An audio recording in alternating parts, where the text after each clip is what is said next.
Welcome everyone. I'd like to welcome our panelists.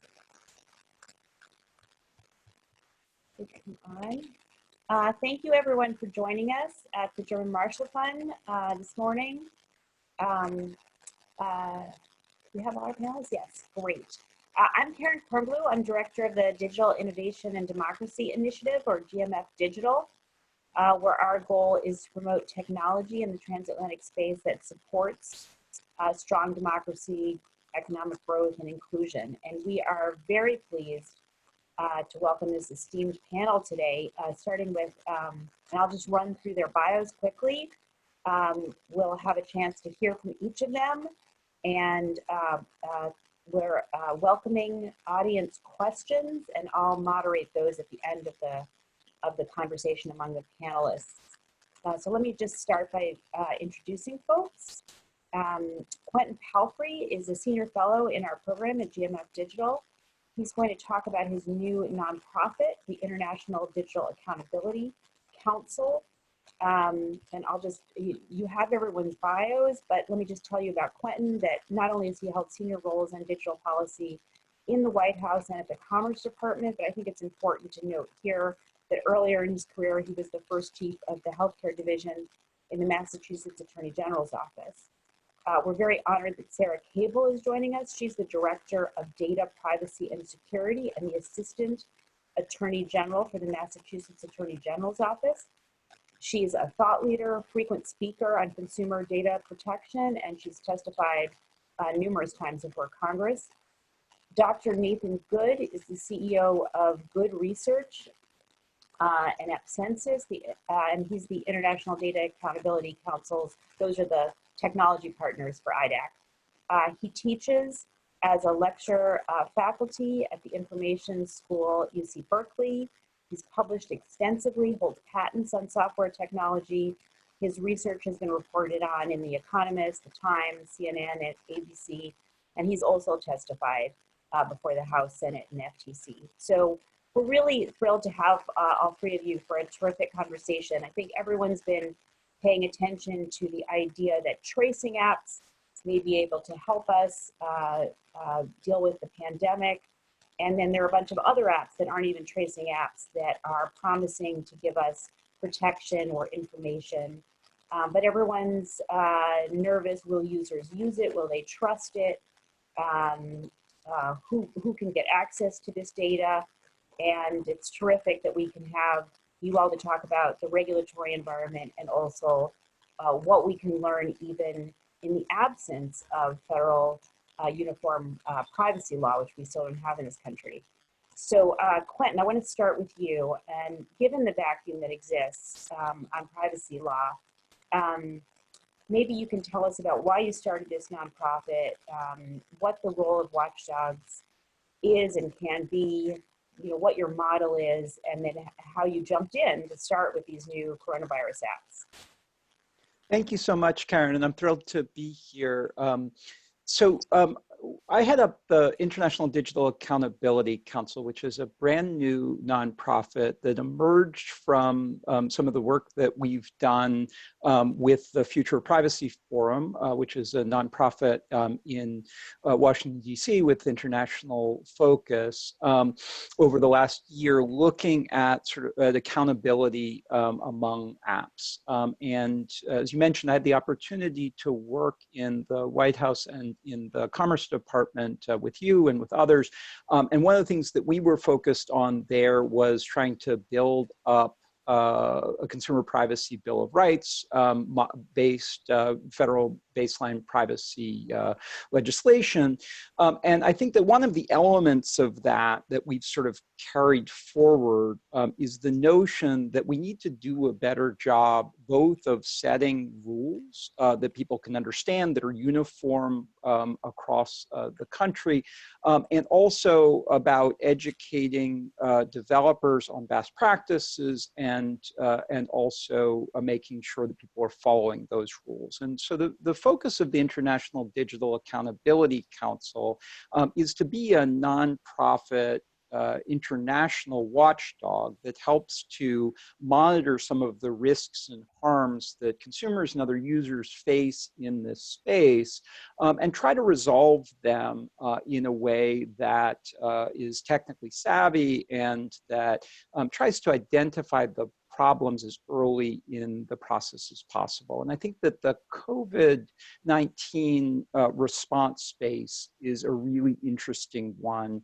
to look at in this context, because we have this international pandemic crisis. I think that those of us involved in digital policy are very interested in identifying ways that these technological tools can be used to assist with these public health efforts. And at the same time, trust is fundamental to making that work. If users feel confident that their data will be treated respectfully, they're much more likely to participate in these programs. So in partnership with Nathan and his team at AppCensus and Good Research, the IDAC spent the last couple of months looking at 108 of the COVID apps that are particularly available on the Android platform. And as you mentioned, Karen, this spans some different categories. So we were very interested in contact tracing because this has an application that a lot of governments across the world are interested in. But we also looked at symptom checkers, we looked at quarantine administration, telehealth care, and other kinds of COVID information. And that gave us a really good lens into what's going on in the space. And we were able to identify some areas where best practices weren't being followed and develop some recommendations on ways that these things can be improved. That's great. Sara, would love to hear from you. Just maybe you can just help us understand this is not necessarily an all privacy audience. It's transatlantic, and I think it's mysterious to a lot of people, even Americans, but especially outside of America. What is the role of the state AGs in the current environment, and what role can you play, and what might be the interaction between what you all do, federal law, and nonprofit watchdogs? Sure, and thank you, Karen, and thanks everyone for tuning in. I think it would be helpful just to give an overview of what is a state attorney general. So essentially, a state attorney general is the chief law enforcement officer of every one of the individual 50 states in the United States. So each state has its own attorney general. I'm in the Massachusetts Attorney General's office. The Attorney General is Maura Healey, and I'm an Assistant Attorney General and Director of Data Privacy and Security, which my role is to essentially head up the office's civil enforcement of a variety of consumer protection and data protection laws, both primarily state but also federal. I think the rough analog, although it's not an exact analog, would be that we're analogous to the FTC on a state level, but we have concurrent authority with the FTC. So the state attorney general and the FTC can act together to enforce the same law at the same time against the same entity.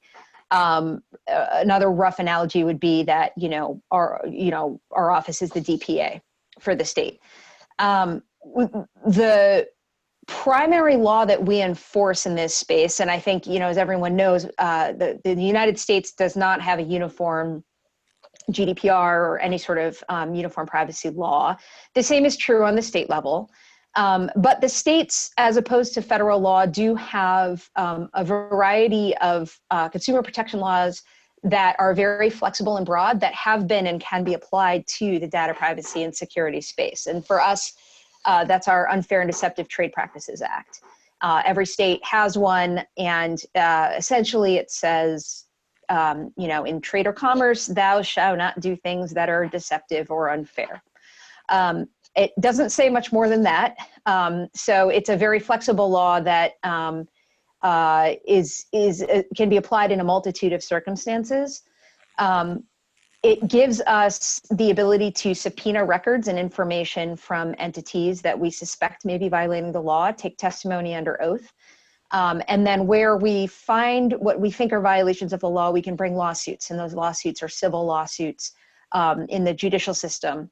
And the remedies that we can seek are civil penalties up to $5,000 per violation, which we take the position that would be on a per consumer basis. And so the numbers can get, penalties can get fairly high if the circumstances warrant it.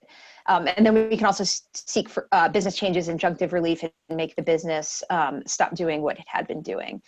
I think briefly, how is our office approaching COVID and the use of these apps? I mean, I think there is speaking just for my office, there's a lot of informal activity happening between our office and some of the other state public health officials and governor's office on these contact tracing issues. There's a lot of concerns, I think, that we have, but we're in uncharted waters, I think. There is tremendous promise to these apps. There's tremendous promise in contact tracing. And done properly, it is one way to grease the wheels back towards, a new but a normal.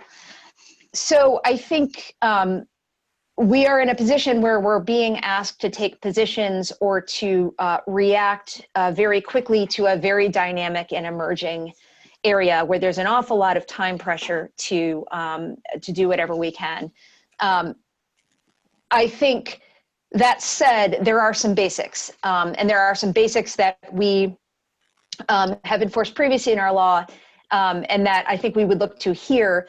And those basics are really making sure that the contact tracing is being used for public benefit, and that it works, and that the data being collected about consumers, which is especially personal, especially sensitive and subject to a variety of derivative uses and potential misuses, to make sure that consumers understand and trust that if they use one of these apps, they'll be protected and that it will protect others. And so trust is really the key. And I think state AGs have a special role to help educate those public health authorities that might be considering these apps on some of the pitfalls to watch out for. We play a special role in identifying those entities that are maybe not doing things in a way that is transparent or fair to consumers, and working with them to change our practices or even suing them. But I think the bottom line is we have a variety of tools in our toolbox, and as opposed to the federal government, we can work very quickly. I might have just jumped out there. We can work very quickly and very nimbly to stop practices or work with businesses to educate them about what the right steps are. That's terrific. That's so helpful. And I should say, I meant to say this at the top. We are hoping to do another webinar that'll focus on the contact tracing apps per se, how they work, how they're being adopted, both in Europe and in the US. But here we wanted to, we like so much the fact that IDAC has already started to unpack some of these existing apps to see what's under the hood. And we buried the lead here. So Dr. Good is going to tell us about the findings now that we know what IDAC is and what the regulatory environment is. Tell us what you found, please. Absolutely. So when you look at these types of applications, we're looking at them from a couple different perspectives. We're looking at them from the perspective of the way that they disclose what they're doing to an end user. And then we're also looking at it from a technical perspective. And just really quickly, what that basically means is there's normal mechanisms in place to tell people what your app is doing. There's privacy policies, there's notices that are built into the application. There's things that are designed for a user to understand what the app is doing. And then behind the scenes, there's a lot of technology that is being used to run these apps and to share information and to gather information. And so what we do is we look at both of those approaches. So we look at both the privacy policy and understand what's being said there. And then we also look at like what the app is doing behind the scenes, so to speak. So in looking at that, the main sort of categories of results that we had was around what we call transparency, which has to do with how well they're disclosing the application's use and what's happening behind the scenes, types of data it's collecting and transferring. And then more on the technical side, looking at the app's use of software development kits. These are additional bits of code that programmers will use from other third parties, and what types of software development kits that they were using. And then lastly, looking at, to Sarah's point, some of the basic security practices and best practices that need to be in place, and what, and how well apps were adapting to those. So on the transparency side, we found that just in general, there was a great deal of variation between these apps and the quality of the different ways that they communicated. We found that the European apps had much better privacy disclosures than ones more internationally, especially ones that we found from the Asian continents, and did a better job of disclosing practices and enumerating some of the data practices that they had. We also found that in some cases, some of the most basic types of things that Sara was alluding to, like having a privacy policy, there was a small collection of apps that didn't have a privacy policy, and then other groups of apps that either copied their privacy policy or used a generator, but had a very generic privacy policy that didn't really address the types of collection that the app was doing. The second set of findings that we had was around the use of third-party software development kits.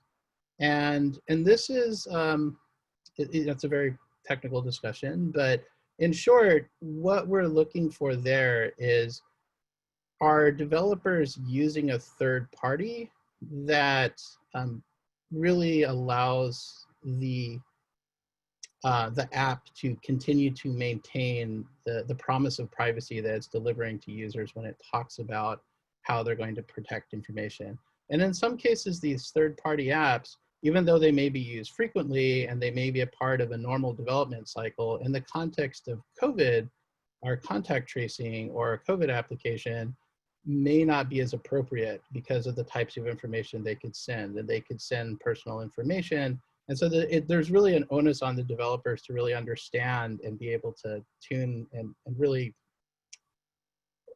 responsibly use these types of things. And the ones that we were most concerned about were SDKs that had the potential to do ads and analytics. And we found about a half dozen or more apps that were using SDKs that had ad analytics in them. Just to be clear, we didn't see any traces of personal information being sent to these, but the concern we have there is that just because we didn't see it doesn't mean the functionality is not there, and the possibility that that could be used, and it has to be really carefully balanced with the utility that third-party library would provide, and it puts a lot of responsibility on the developer that the developer may not be aware of. Lastly is this point on security. So when we're dealing with apps, apps are mobile devices, and apps have to communicate information back to the servers that store this information and process it.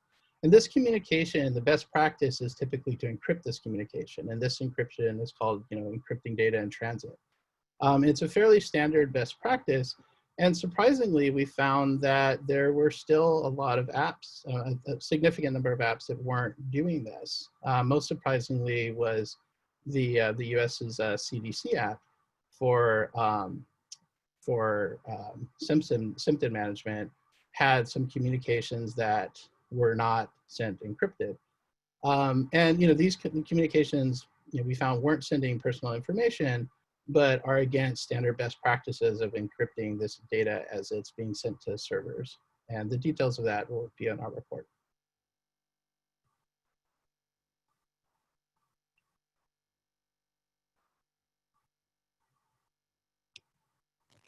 Sorry, I forgot to unmute. Sara, maybe you want to give us some reaction to that from the regulator perspective. Is anything that Nathan said surprising to you? And does it lead you to want to do some follow-up, some more general communication to the public or to app developers? Yeah, no, thank you. No, definitely. It's. I guess I'd say, sadly, it's not surprising. And to be fair, it's not surprising because there is an absence of real rules of the road. I think part of the issue here is if you're an app developer, and in the absence of either laws or established industry practices or standards, you're going to do what you need to do to make money. That's the reality, and that is what it is. But the problem, I think, is that those entities that care about privacy, those app developers that are actually doing it the right way, are potentially getting undercut by those that aren't. And I think it's the ones that are undercutting the other ones are the ones that I think our office pays special attention to. One area that I think came to mind with all of this, or one issue, is, what's the harm? And this is a question that I think dogs a lot of privacy regulators, because there is a harm of this data being used to show you advertisements, right? Behavioral advertising, and not to discount that harm. It bothers people. It's something that they may not have consented to. But are there other real life harms, consequences to consumers with this? And I think I can give everyone one example of a way that, and this wasn't an app per se, but it was a marketing technology that used apps and used geolocation to harm consumers. And this was an action we brought, I want to say 2015, which feels like an era ago. The mobile app ecosystem looked different then, but this was a digital marketing company based in Boston that had marketed its services to entities that wanted to place pro-life messaging on the phones of those individuals who were entering reproductive health facilities. Wow. And the way that they found those individuals was using geolocation based on their phone. And so what our investigation found was, if an individual had certain apps on their phone that used the same, advertising ecosystem that this marketer used, if they crossed the threshold of a Planned Parenthood clinic, up on their apps would show advertisements, basically pro-life advertisements. And our office, and those advertisements would continue to be shown to the consumers up to 30 days after. And our office took a position, look, people feel differently about abortion, but this app was using geolocation as a proxy for an individual's sensitive medical condition, and then commercializing that, and commercializing it in a way that consumers couldn't consent to and really didn't appreciate, and arguably couldn't stop unless they stopped using their phone, which is a false choice. And there was a lack, in our view, of utility to the consumer, given that it's being shown at a time and a place where a consumer is not, they've made a decision, the consumer, or you can presume they've made a decision. And continuing to send this messaging to consumers, in our view, for up to 30 days after was harassing. And certainly you could not imply consent, and you couldn't imply that was welcomed by the consumer. And all of that was happening, of course, completely behind the wall of the consumer's phone. I mean, your average consumer would have no understanding why this was happening, but the experience would be obviously upsetting. And so we used the Consumer Protection Act that I referenced earlier to open an investigation, and eventually we ended up resolving the case with the entity who agreed to stop using this technology in this manner. And, I think I'll be the first to say it was a very tricky case, because you don't want to squelch new technologies that might actually be beneficial to consumers, you know, and I always use the example of, if I go to the coffee shop, it'd be nice if I got a coupon right before I paid, you know, on my phone saying, show this, you'll get $1 off. You know, that's maybe one, you know, useful form of geolocation. So we didn't want to say geolocation is bad, of course, but the application of it in this instance crossed some lines. And we actually reached out to some of the industry groups and platforms and asked if it would cross their lines. And the answer was yes, that you can't use an individual's sensitive medical information for commercial purposes, or purposes that aren't consistent with or that comply with a consumer's wishes.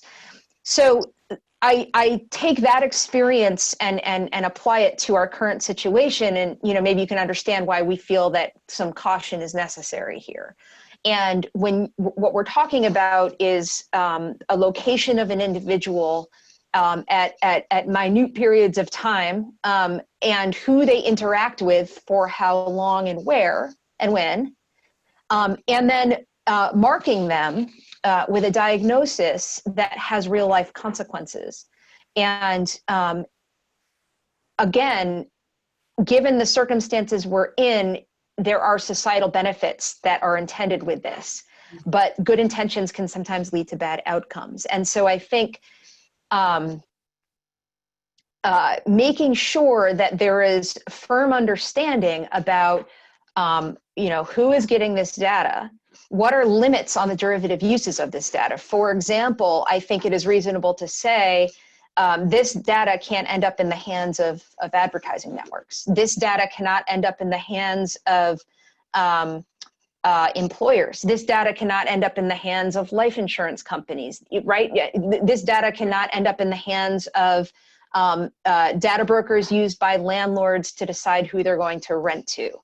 And so I think limits on who can get the data, what happens to the data when this emergency is over, will it be deleted, will it not be deleted, and why not, are going to be critical. And critical, as we said, mainly to make sure consumers buy into this, because if, as a lot of these apps appear to be relying on Bluetooth capabilities, that is very easy for a consumer to just turn off.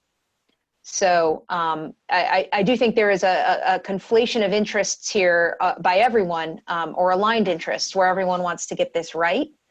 It's just a question of what should the rules be, and then who should be setting the rules, all in a very condensed time frame.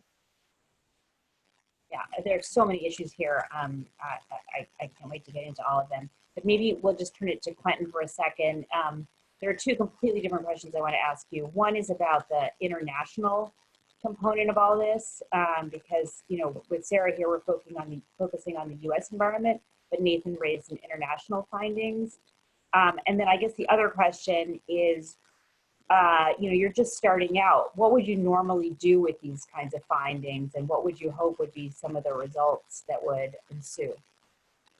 Yeah, so to start with the international question, as Nathan mentioned, there's a range of behaviors. Some of the European apps were particularly good in terms of their privacy practices. We thought most of the North American ones, with a few findings, were also pretty good. And there were a few, particularly South Asian ones, where we had some concerns. Also with respect to some of the quarantine enforcement apps, particularly if you're talking about governments with poor human rights records, there's obviously the question of whether, you know, those that data is going to be retained and used in ways that are unrelated to this. I think the bottom line on some of the issues that Sara was mentioning in terms of whether you can demonstrate actual ongoing harm, you know, I think in the context of pandemic response, it's really important for the public to trust that good practices have been followed, because, you know, absence of absence of evidence is not evidence of absence. And so where we see bad practices with respect to privacy or with respect to security, it does make you worry that in the process of doing all of this very quickly, that some corners may have been cut or some risks may lead to some harm. So when you see those bad practices, I think that it's very useful to try to fix them. One of the other things I wanted to mention, I think this goes to your second question, Karen, is the question of accountability. So a lot of times when we think about accountability, we think about law enforcement actions against bad actors where the bad conduct is very clear, it violates a law, and a government law enforcement authority can bring an action and put that behavior to an end. And that obviously is extremely important to vindicate these principles, to make sure we protect the public. I have great affection for the AG offices and the FTC and the DPAs who do that work. But I think it's important to understand that that's a subset of the kind of accountability that you need when you're dealing with a fast evolving set of challenges, or actually basically any kind of internet governance. And a lot of what you see that falls short of what you think should be the practices is actually something where education and early intervention can head off a problem before it becomes a major problem for consumers. In this case, a problem that undercuts important public health efforts, or frankly, a PR problem for a company.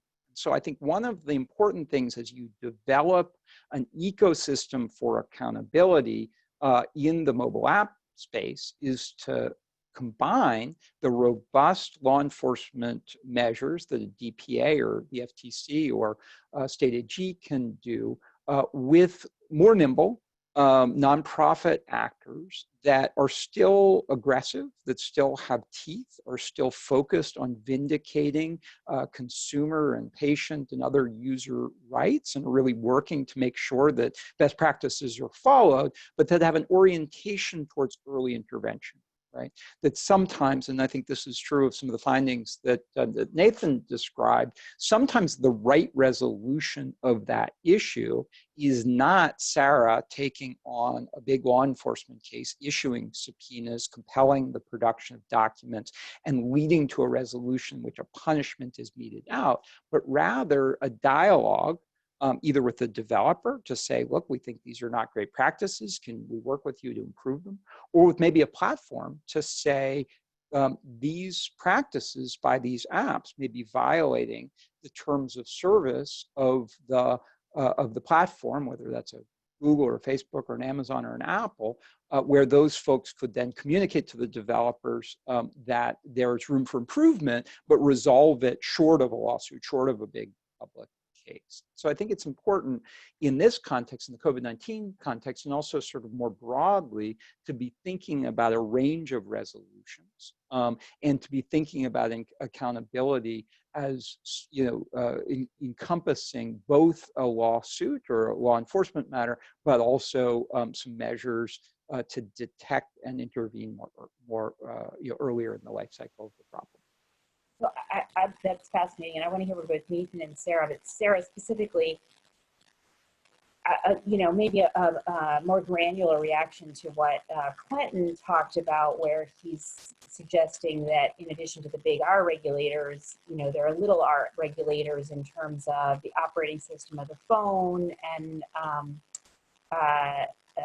name and shame more broadly. And then I just want to bring in another big R potential regulator, which is the public health authorities.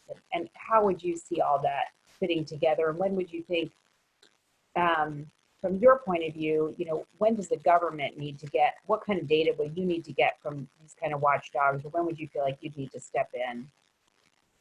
Yeah, I think I agree with everything that Quentin said. I think,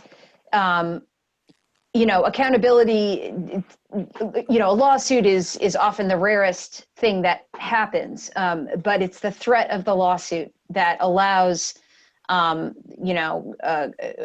that Quentin said, right? And whether it's a lawsuit from us, whether it's a class action lawsuit, say what you will, the threat of a lawsuit does tend to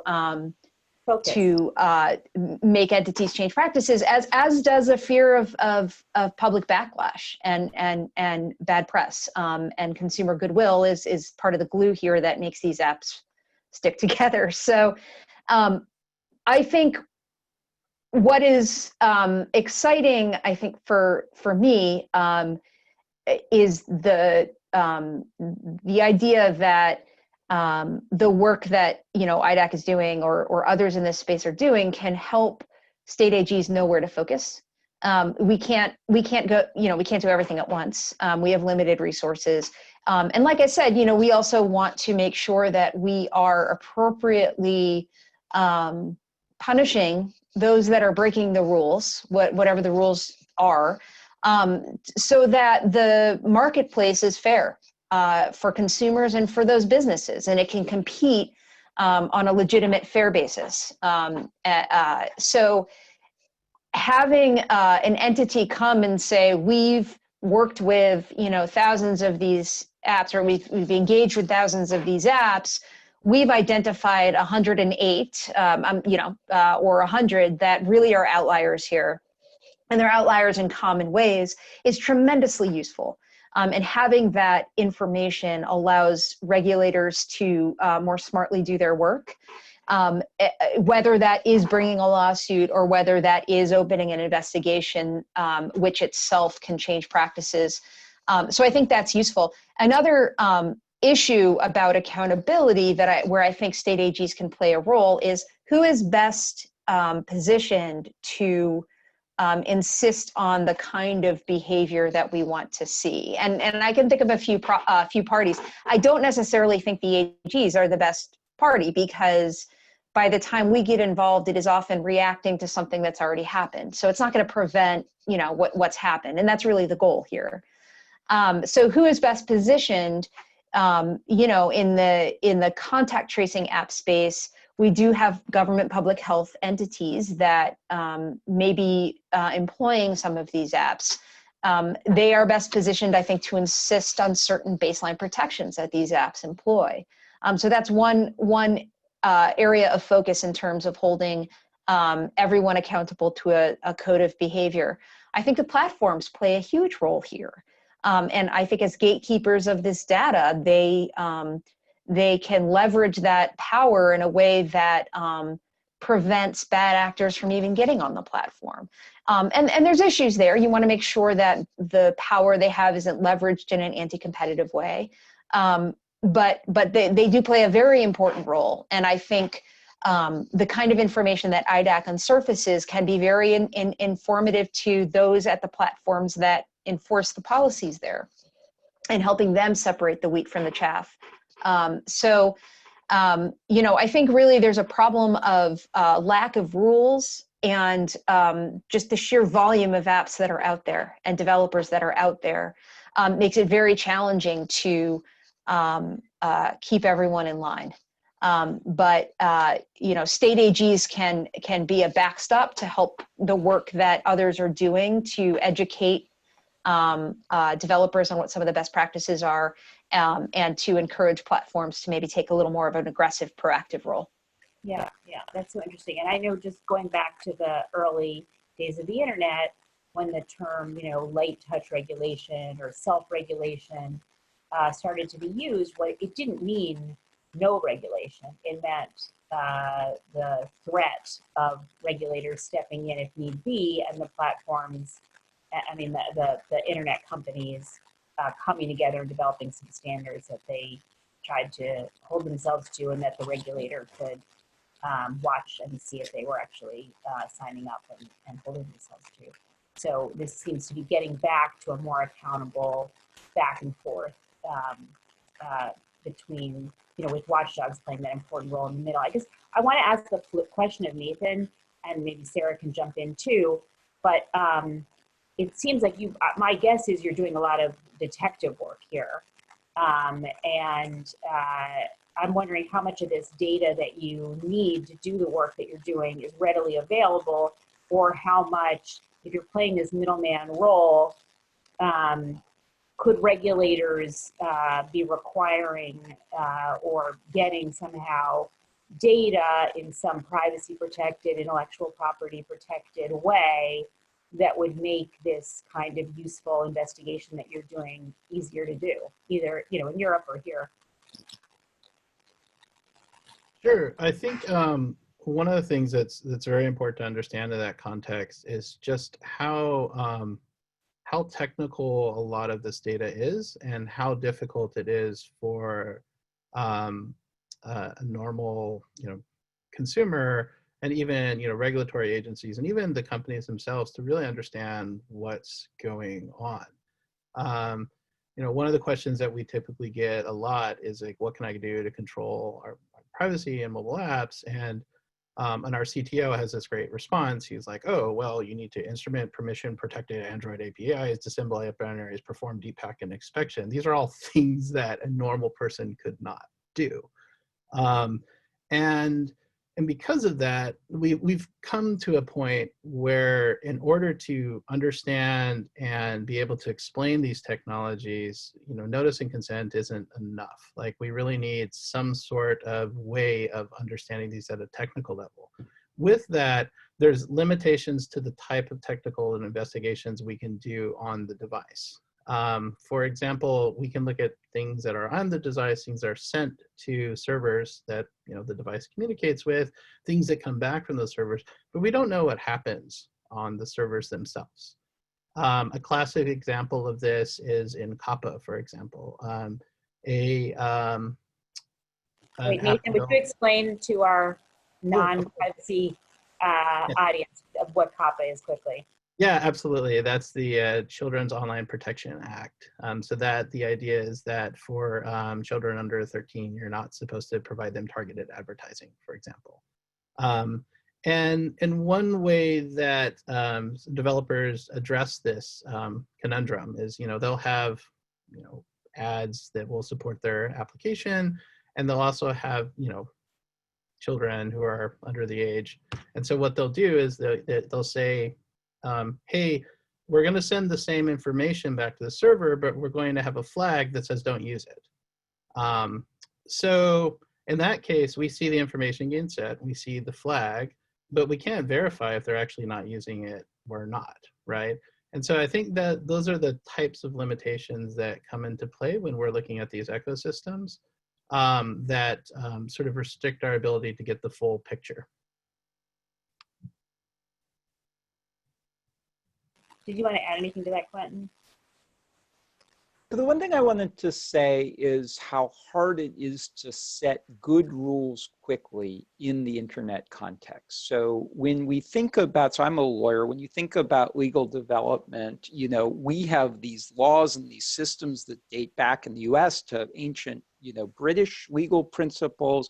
We have a Congress that moves relatively slowly. And even to the extent that we delegate to agencies like the Federal Trade Commission or the state AGs the power to go through notice and comment rulemaking, the average period of time to have a rulemaking go through the APA, the Administrative Procedures Act, is about 7 years. So in the internet context, that is a really hard, there's a mismatch between that kind of a process in setting the kinds of rules that work in the internet. So if you think about what the internet looked like in 2013, it would be hard if we are just now bringing online the kinds of rules that fix that. And there's a really important role for that kind of rulemaking. I'm not knocking it, but it's important for us to think about how we can develop rules more quickly and in more nuanced way that nonetheless can be communicated clearly to the people who need to implement them and then enforced, right? And so one of the things that we thought about a lot in the Obama administration as we were building the Consumer Privacy Bill of Rights, and I know when you were in the ambassador of the OECD, there was this notion of sort of internet policy rulemaking that had these additional elements. we incorporated, this notion of enforceable codes of conduct. So a way of building up rules more quickly, but making sure that there was robust enforcement against them. And interestingly, in the GDPR, the European rules around privacy, there's a mechanism for building these kinds of codes of conduct and building sort of certification structures that are, enforceable. And I would love to see greater attention paid both to the development of codes of conduct, so rules of the road that are uniform, that are granular, that everybody who's operating in the space can understand, and also mechanisms for training people, developers in particular, who need to comply by these rules, what the best practices are, and then mechanisms for ensuring that when people are informed of those rules, if they don't follow them, that there are some consequences. And so I think that we ought to be thinking about norm development in the context of the internet a little more nimbly and a little bit with these more flexible designs as another layer in addition to traditional regulatory approaches and traditional law enforcement. And I think that's particularly true in the context of coronavirus, right? So you've got Congress, a Congress that has a lot of difficulty developing rules in the best of times, trying to roll out new rules, new protections for apps relating to coronavirus tracking. And I think that's a very tall order for them in the first instance to set good rules quickly, right? And of course they have to do it, and we're working with them on some of those rules, but I also think you need to incorporate into that some notion for developing more specific rules in a way that implements these other mechanisms so that we're not reliant upon Congress getting it right once and for all quickly in the midst of a pandemic. And that leads me to start looking at these questions that have come in and doing a little station identification at the same time. We at GMF Digital have put out this roadmap on platform policies. It's called Safeguarding Digital Democracy. And one of the things we talk about is accountability, very much in the spirit that Quentin was just discussing and that we've been discussing on this panel.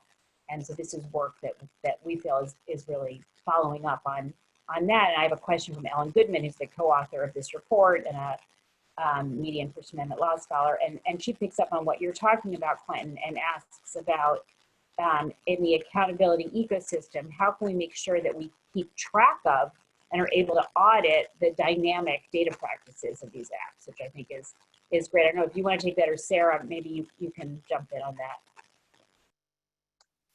that. Quentin, I'll do a 30-second version, which sure, is that I think there's, you look at a period in time, but you need ongoing accountability. So one of the things that Nathan and I and our team did is, we looked at a moment in time at some of the behavior, and we saw some things, we didn't see some things, but, it may be different next week, right?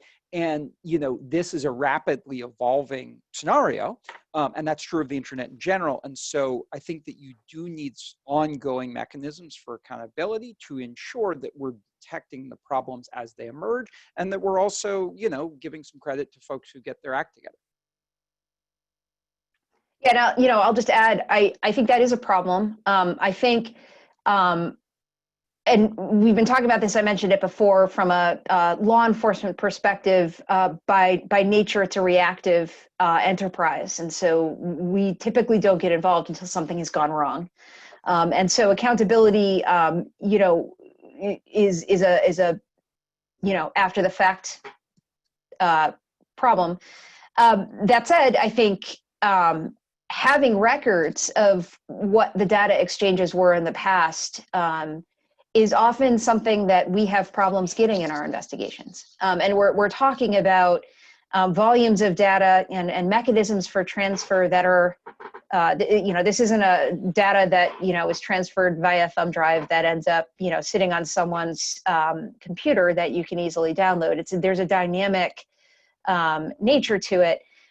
even the most basic of questions that we might have about an app's activity, who downloaded it at any given time, if a user changed their privacy setting on their device for a day and changed it back, is that reflected in the data flows? Did the app do what it said it would do in its policy? Did the app access particular types of information? What happens if a consumer asks to delete it? Do you have proof of that deletion? And the answer is no, almost invariably. And so there is a real, and this is true with everything on the internet, is everything is, nothing is permanent.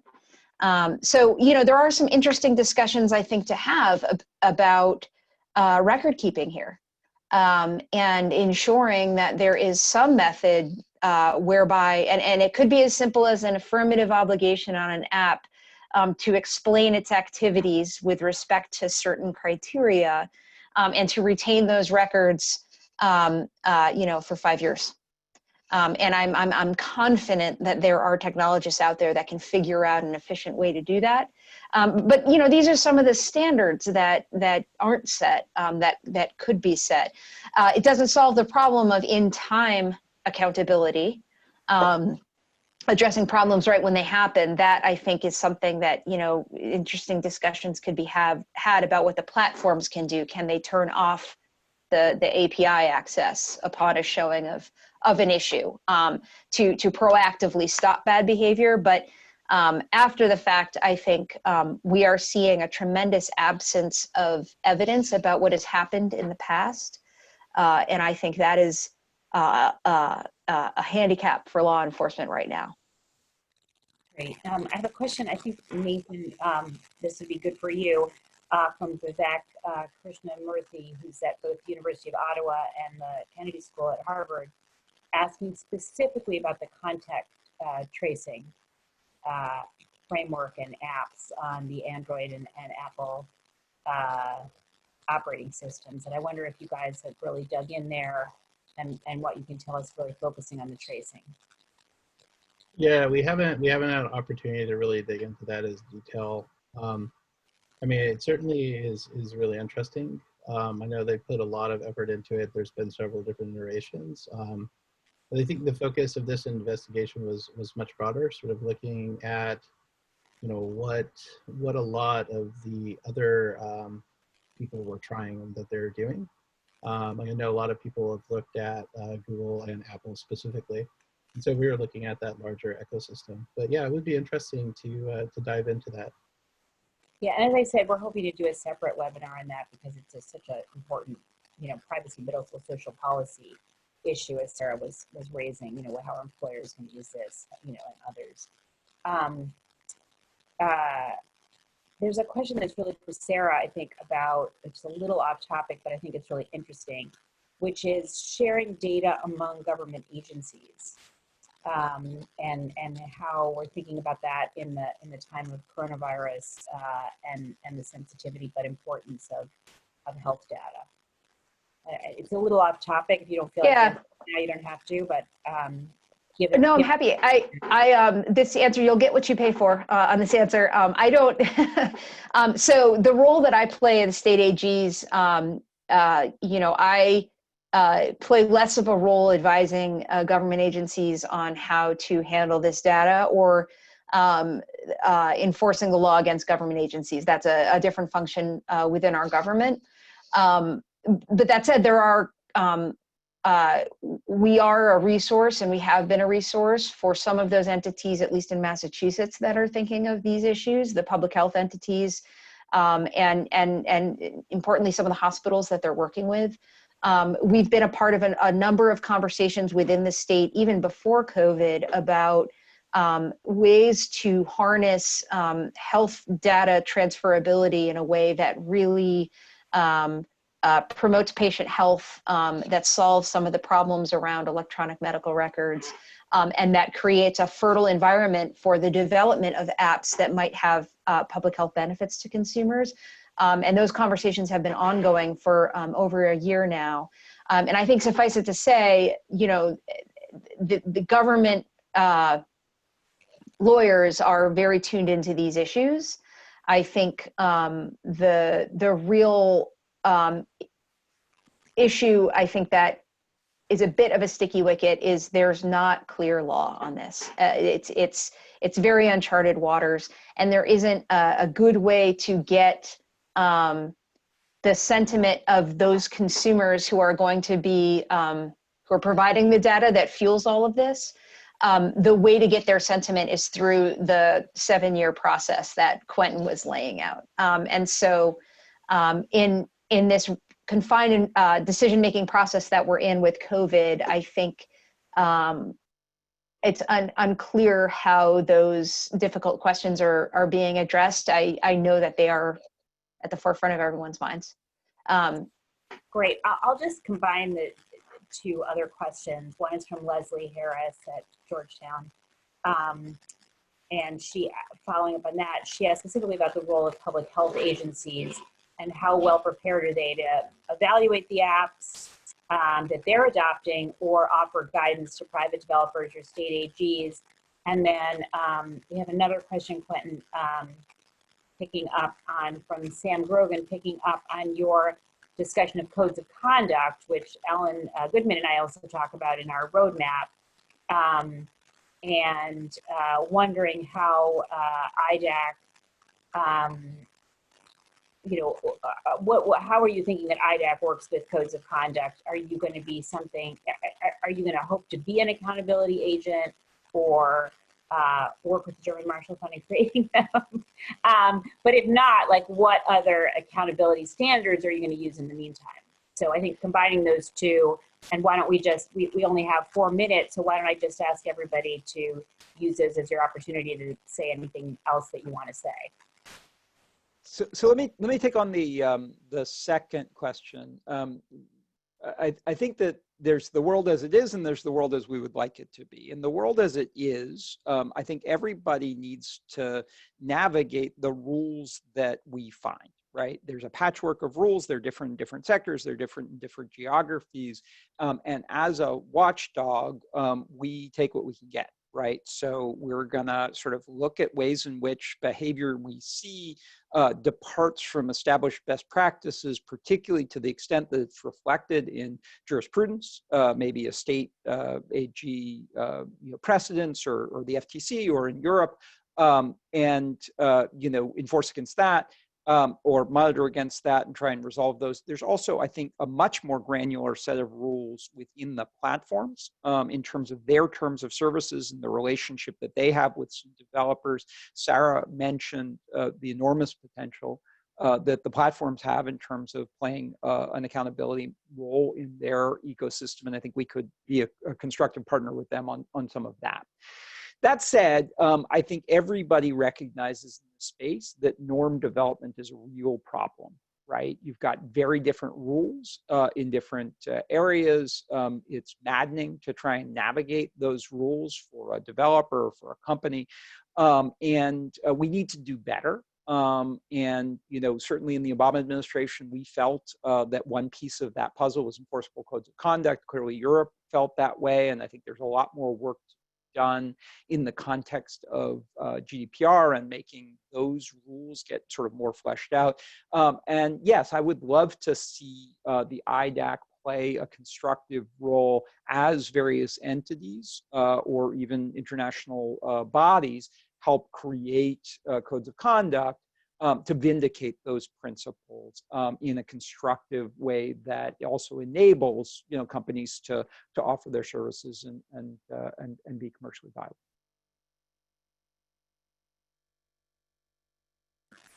Great. I don't know, Nathan, do you have any closing either answers to those questions or just something you feel like we need to get in and then we can close with Sara? Yeah, absolutely. I think one thing that we haven't really spoken a lot about is just the extent that a lot of these apps actually did a very good job of really looking into this and putting a lot of practices in place. So I'd just like to very briefly just acknowledge that.